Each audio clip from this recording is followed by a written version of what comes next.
So I just gave the Notebook AI World History textbook, generated its audio, and here is what it has to say. Let me know down in the comments what you think. Welcome back, everyone, to another deep dive.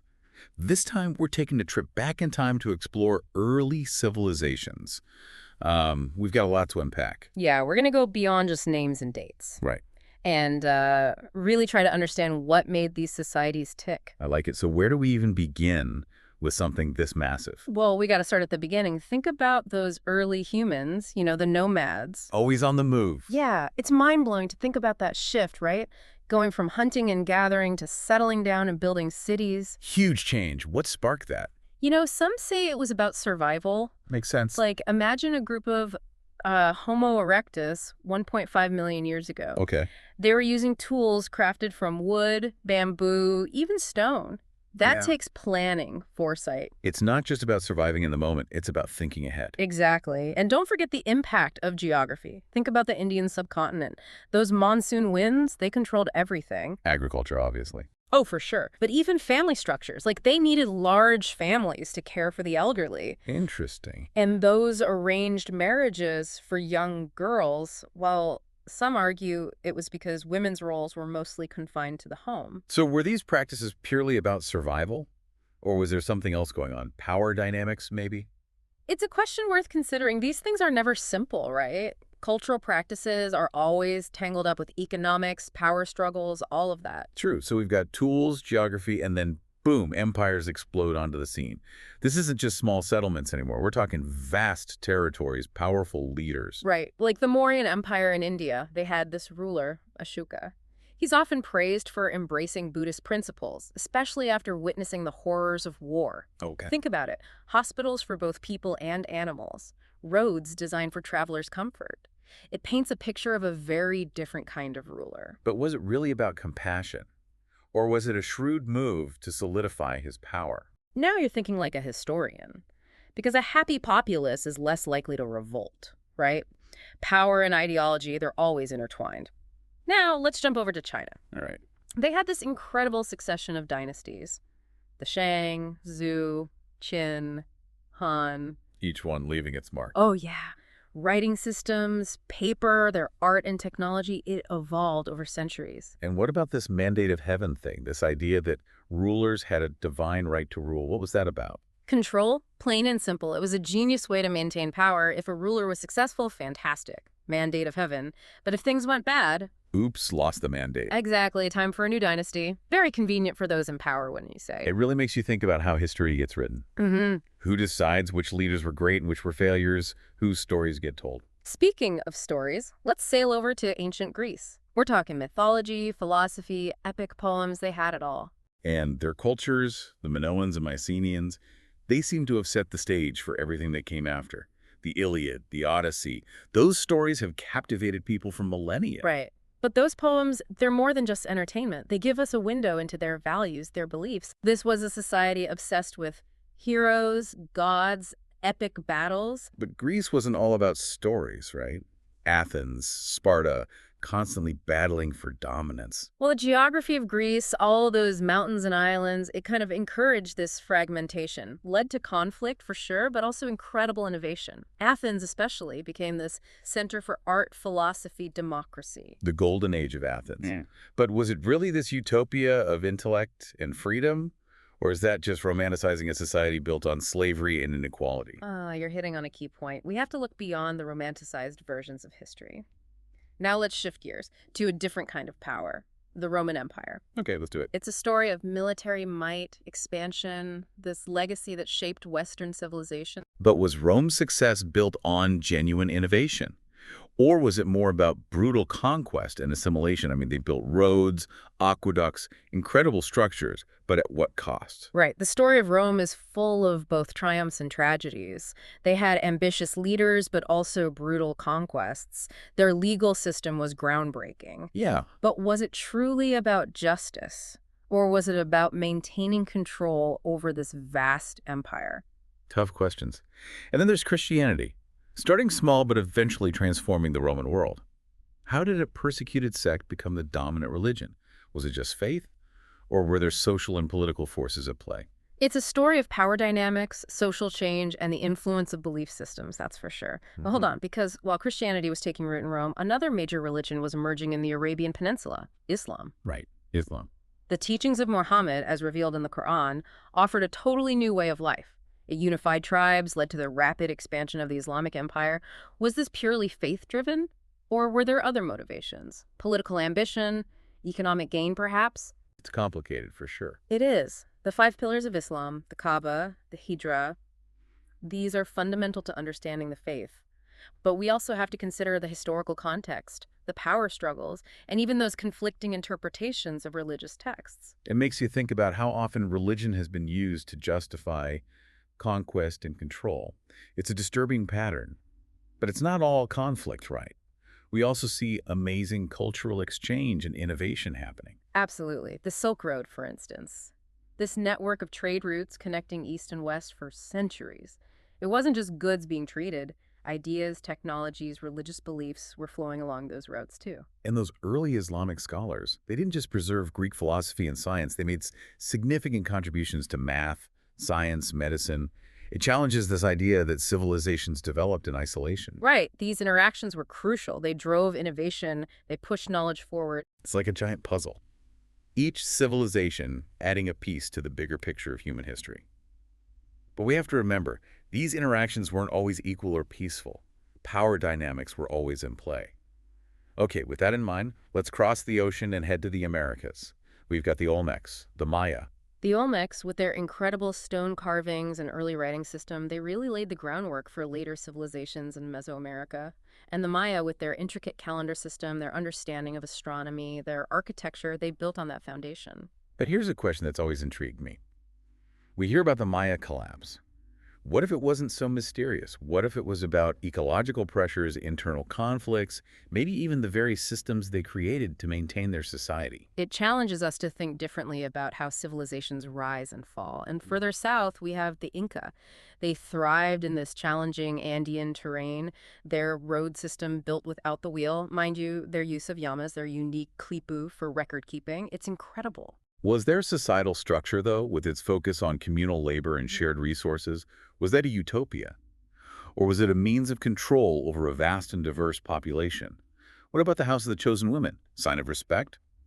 Or were they pawns in a patriarchal system? These are the kinds of questions that force us to look deeper, to think about power, gender roles, the complexities of these societies. And on that note, we're going to leave the Americas for now and head back to Europe because we've got the Renaissance and the Reformation to talk about. Two hugely influential periods. The Renaissance, with its renewed interest in classical art, literature, and philosophy, it marked a real turning point. Humanism, with its emphasis on human potential, challenged those traditional ways of thinking. Was it a true period of enlightenment and progress for everyone, though? Or was it mostly driven by elite men pushing women and others further to the margins?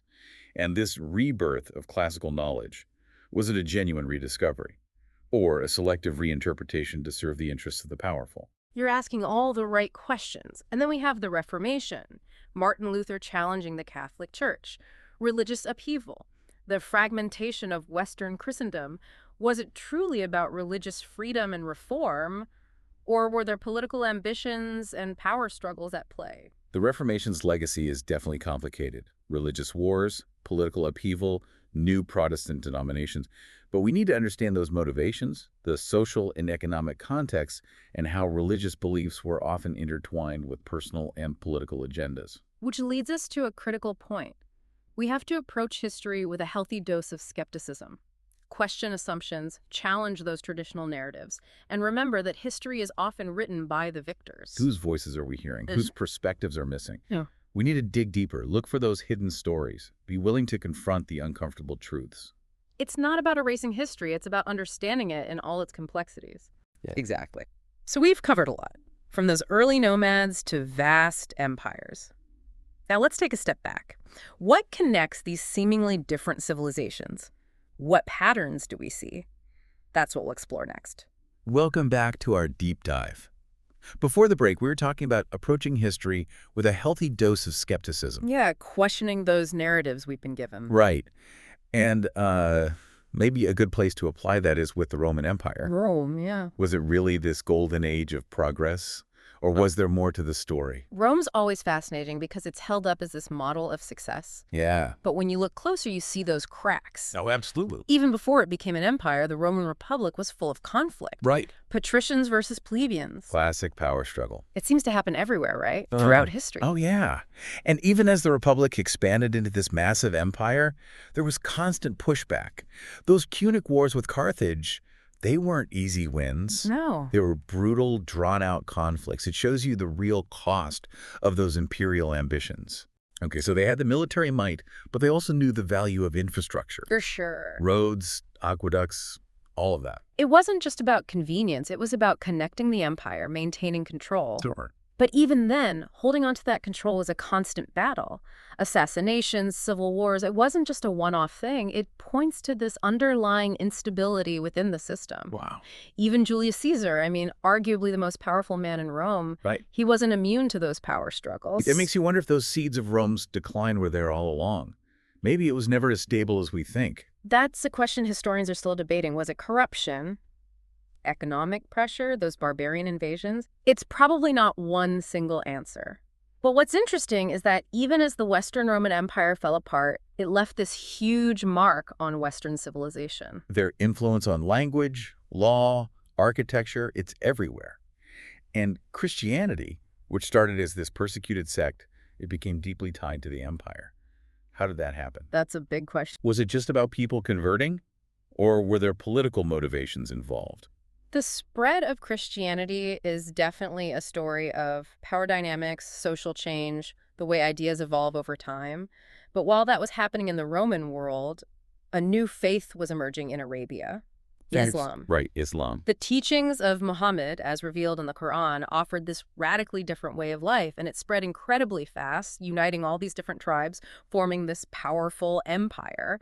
But was it just faith driving that expansion? There had to be other factors. Right. Were there strategic considerations or economic factors? Probably all of the above. It's complex. The 5 pillars of Islam, the Kaaba, the Hijra, these are key to understanding the faith. But we also need to think about the historical context, the power struggles going on, and how those religious teachings were interpreted, often in very different ways. It makes you think about how religion has been used throughout history to justify conquest, to exert control. It's a recurring theme. It's disturbing. Yeah. But we can't overlook the positive side of cultural exchange, the innovation that comes from these interactions. Oh, absolutely. The Silk Road, for example, connecting East and West for centuries. Goods, ideas, technology, all flowing along those routes. It wasn't just about trade, it was about the sharing of knowledge, of cultures. And those early Islamic scholars played such a key role, preserving Greek philosophy and science, making their own breakthroughs in math, astronomy, medicine. It shows that civilizations weren't developing in isolation. They were constantly influencing each other, learning from each other, Yeah. sometimes clashing, but always contributing to this bigger picture of human history. But that exchange wasn't always equal. We have to remember that. Power was always a factor. It's true. The Roman Empire is a prime example. Incredible infrastructure, codified laws, spread their culture far and wide, but often through conquest, through assimilation, the expense of those they subjugated. Right. And even the European age of exploration. It's often presented as this era of discovery, but it was also about colonization, about exploitation. European powers imposing their systems, taking resources, treating indigenous populations brutally. It's a reminder that progress, the way we often define it, usually comes with a cost. It makes us ask who benefits from these advancements, who pays the price. Yeah, it's not always a pretty picture, No. but those uncomfortable parts of history, they're important to confront. We can't understand the present if we ignore the legacies of colonialism, of imperialism, of the fight for equality that continues today. Absolutely. So when we look at these early civilizations, it's not just about admiring their achievements, it's about learning from their mistakes. We have to be critical of the stories we've been told to challenge those traditional views of history. It's about recognizing that human motivations are complex, understanding how power and ideology work together, and always asking, whose voices are we hearing? Whose perspectives are being left out? Yeah, that's so important. It's not about erasing history. It's about understanding it with all its complexities. And with that in mind, let's shift our focus to East Asia. A region with its own unique history, this fascinating interplay of cultures. Okay. China, for example, with its long, continuous history. They invented paper, gunpowder, developed sophisticated philosophical and religious traditions. They weren't just reacting to the West. They were innovating, influencing the world in their own way. Absolutely. And their concept of the mandate of heaven, so different from anything in the West. It's this cyclical view of power. Rulers are only legitimate if they maintain harmony, prosperity. If not, they've lost the mandate, and rebellion is justified. Interesting. It makes you think about all the different ways societies have tried to govern themselves throughout history. Right. What works, what doesn't. Yeah. How much of it is really about serving the people versus holding on to power? Yeah, those are the big questions. And while China was this dominant force, it wasn't a single uniform culture. Japan, with its own Shinto beliefs and the influence of Buddhism, charted its own course. Think about the samurai, that warrior class. Their code of honor, their martial skills, it shaped Japanese society and culture in a profound way. And then you have Korea, this bridge between China and Japan, transmitting ideas and traditions, but also coming up with their own innovations. Their phonetic writing system, Hangul, it was revolutionary for literacy. Oh, for sure. It helped them develop a really unique literary tradition. So we see in East Asia this tapestry of cultures, each with its own internal dynamics and external influences. It shows that there's no one single story of progress, of civilization. It's about recognizing that diversity of human experience, challenging our own assumptions about the past. We can't just apply our own values and judgments to these ancient societies. We have to understand them on their own terms. Exactly. And on that note, we're going to wrap up this part of our deep dive, but there's a lot more to explore. When we come back, we'll delve into some of those connections, those controversies, the legacies of these early civilizations. Stay tuned. All right, welcome back to our deep dive. We've gone from those early nomads to the rise of empires. Now let's zoom out a bit. What are those common threads that tie these civilizations together? One thing that keeps popping up is this exchange of ideas, innovations, even over huge distances. Like think about the Silk Road. Yeah, the Silk Road. Trade routes that crossed continents for centuries. It wasn't just goods, though. Knowledge, technology, religious beliefs were all traveling along those routes. It's reflected everywhere, right? Buddhism going from India to China, Islamic scholars preserving Greek philosophy, even artistic styles shared between the Romans and Etruscans. It shows these civilizations weren't isolated. Definitely not. They were interacting, influencing each other, sometimes clashing, but always contributing to this complex story of human history. But we have to acknowledge this exchange wasn't always equal. There were power dynamics involved. Yeah, for sure. Like the Roman Empire, they built roads, created laws, spread their culture, but often through conquest, right? Assimilating others, often at a cost. Right. And the European age of exploration, it's often presented as this time of discovery. But it was also colonization, exploitation, European powers imposing their systems, taking resources, often treating indigenous populations very badly. It makes you think about how progress, the way we think of it, often has a dark side. Who benefits? Who pays the price? It's not always comfortable to look at those parts of history, but it's important. We can't understand where we are today without understanding colonialism, imperialism, and the ongoing struggle for equality around the world. So when we look back at these civilizations, it's not just about being impressed by what they accomplished. It's about learning from their mistakes too, being critical of those narratives, those traditional ways of looking at history. It's about recognizing that people's motivations are complicated, understanding how power and ideology are intertwined, and always asking whose stories are being told, whose voices are missing. And we've been doing a lot of questioning in this deep dive. It hasn't been just about dates and facts. It's about digging deeper, realizing that history is an ongoing conversation, not some fixed story. Absolutely. And as we wrap up, we wanted to leave you with this thought. If those early civilizations, separated by huge distances, different cultures, if they could shape the course of human history, what does that say about us today? What can we accomplish? It's a powerful idea. We have the ability to innovate, to work together, to make real progress. But we can also repeat the mistakes of the past. What we do now, it determines the legacy we leave for the future. So keep asking those questions, keep learning, keep engaging with those complexities of history. It's not just about the past, it's about understanding ourselves and creating a better future. That's our deep dive for today. Thanks for joining us. So what I'm getting from this is that the world is deeply connected, and the fight for power and control is always a part of the story. Throughout history, disguised as religion or other form of belief, means to control to gain power have always been the top priority. And I don't think it has changed to this day. The only difference between now and then is technology. Besides that, it's still the same scheme, the same template. Create problem, spread fear, give solution. What do you think about it? Let me know in the comments down below.